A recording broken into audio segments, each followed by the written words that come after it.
The Theia pump unit is a digital pump unit and it is compatible with the range of dynamic mattresses and cushions within the range.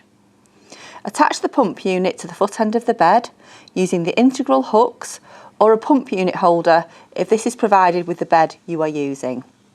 If you're using the cushion, place the pump unit on a secure or firm surface. Turn the pump on by pressing the on button.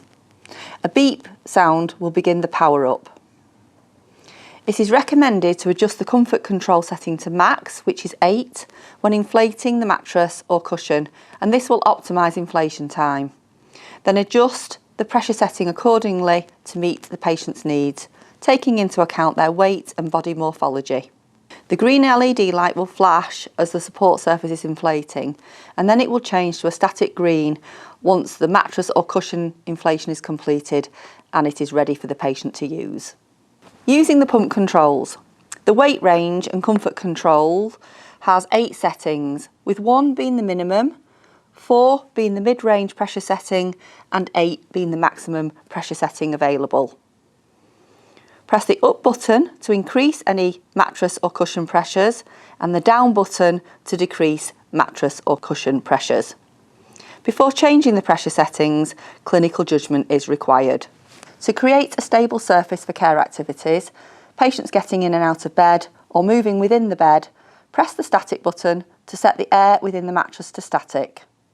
The green light will indicate static mode is now selected and all the cells will be uniformly inflated. The system will revert back to alternating mode automatically after 20 minutes, but you can manually press the static button to deactivate it on completion of tasks and then reinstate alternating mode. The audible alarm will sound when the pressure within the system is low or there is a loss of power.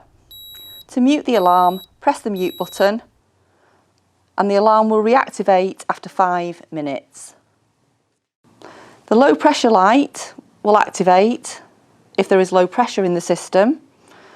In this case, check if the connections are secure and correctly installed according to relevant instructions. In the case of the power failure light illuminating, check whether there has been a power loss to the environment or whether the unit is unplugged from the wall.